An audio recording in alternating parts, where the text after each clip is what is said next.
अस्सलामु अलैकुम वरहमतुल्लाह। मरियम गफ़ार कलोरकोट भक्कर से सवाल करती हैं कि मुझे ईसाल सवाब का तरीका बता दें। अभी हाल ही में मेरे वालिदैन इंतकाल कर गए हैं। अल्लाह करीम उनकी बख्शिश फरमाए, आमीन। अल्लाह की बारगाह में दुआ है कि आपके वालिदैन की भी मग़फ़िरत फ़रमाए और हुज़ूर नबी रहमत सल्लल्लाहु अलैहि वसल्लम की सारी उम्मत की मग़फ़िरत फ़रमाए। इसी ईसाल सवाब से मिलता जुलता एक और भी सवाल है जिसे इसके साथ ही ऐड कर लेते हैं। अब्दुल रशीद फराम जामपुर सवाल करते हैं कि अगर नवाफिल नमाज की नीयत अल्लाह की करके पढ़ें और उसके बाद क्या फिर उन नवाफिल का सवाब अपने वालिदैन की रूह को पहुंचाया जा सकता है या नहीं, रहनुमाई कर दें। मतलब ये कि दोनों सवाल इसाले सवाब से रिलेटेड हैं। एक तो ये कि इसाले सवाब करने का कोई आसान तरीका क्या है। दूसरा सवाल ये है कि क्या नफिल इबादत का सवाब अपने मरहूमीन को, अपने वालिदैन को इसाल कर सकते हैं या नहीं। देखें, सबसे पहले तो ये समझें कि इसाल सवाब करने का तरीका क्या है। इसाल कहते हैं पहुंचाने को, और सवाब का मतलब है अजर, यानी कि जो भी आपने नेक अमल किया है उसका सवाब अब आपको मिल गया। अब वही सवाब आप अपने मरहूमीन को इसाल कर सकते हैं, यानी पहुंचा सकते हैं।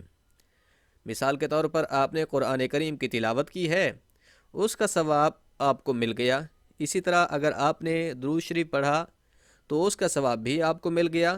कलमा शरीफ का विर्द किया, ज़िक्र अज़कार किए, या फिर किसी मिस्कीन को खाना खिलाया, किसी गरीब को कपड़े लेकर दिए, या पानी की टैंकी लगवा दी, या किसी के लिए रास्ता बनवा कर दिया, या किसी गरीब का इलाज करवा दिया, यानी कोई भी नेक अमल किया तो उसका सवाब आपको मिल जाएगा। अब वही सवाब आप नियत कर लें कि ऐ अल्लाह, जो कुछ मैंने कलाम पाक पढ़ा, दुरूद शरीफ, कलमा शरीफ, ज़िक्र अज़कार किया, या गुरबा व मसाकीन की इमदाद की है, तो इसका सवाब मैं अपने मरहूम वालिदैन को ईसाल करती हूँ। तो उस सवाब का बदला अल्लाह करीम उन्हें अपने करम के तुफ़ैल अता फ़रमा देगा।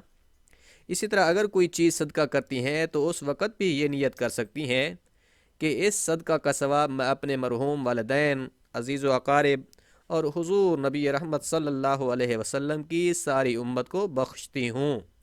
तो बस आपके लिए इन नेकियों का सवाब इसाल करने के लिए नियत कर लेना ही काफ़ी है। अब इसाल सवाब के लिए इससे अलग कोई नया तरीका या कोई मुश्किल तरीका नहीं है। जो भी आप नेक अमल करेंगे तो उसका सवाब आपको मिल जाएगा। अब वही सवाब आप अपने मरहूमीन को पहुंचा सकते हैं। अब रही दूसरी बात कि नफिल नमाज का सवाब अपने मरहूमीन को बख्श सकते हैं या नहीं, तो याद रखें कि जो भी नफिल इबादत हैं, वो नफिल नमाज हो, नफली रोज़ा हो, या फिर नफली हज उम्रा वग़ैरह, यानी जो आप पर हज फ़र्ज़ था वो तो आपने अदा कर लिया। अब जो नफली हज है या कोई भी नफली इबादत है तो उसका सवाब भी अपने मरहूमीन को इसाल कर सकते हैं। इसमें कोई हरज नहीं है, बिल्कुल जायज़ है, और इस सवाब का बदला उन्हें अल्लाह करीम अता भी करता है। और ये भी याद रहे कि यह सवाब जितना आपको मिलेगा उतना ही उन मरहूमीन तक भी पहुँचेगा। यानी कि अगर आप इसाल करते हैं तो फिर ये नहीं है कि वो सवाब आपको नहीं मिलेगा या फिर आपके सवाब में कमी आएगी, नहीं, बल्कि आपको भी ये सवाब मिलेगा और आपके मरहूमीन वालिदैन या अज़ीज़ व अक़ारिब को भी अल्लाह करीम इसका बदला अता फ़रमा देगा। तो इसलिए जब भी कोई नेक अमल करें तो उसका सवाब अपने मरहूमीन को भी ज़रूर इसाल किया करें, ताकि आप भी इस सवाब से मुस्तफ़ीद हों और आपके मरहूमीन को भी अल्लाह करीम अपनी रहमतों से वाफिर हिस्सा अता फ़रमा दे। तो ये दो सवाल थे कि इसाल सवाब का तरीका क्या है, और दूसरा ये कि क्या नवाफिल का सवाब इसाल कर सकते हैं। तो इन दोनों के जवाबात आपके गोश गुजार कर दिए हैं। उम्मीद है बात समझ आ गई होगी। अल्लाह करीम अमल करने की तौफीक बख्शे, आमीन।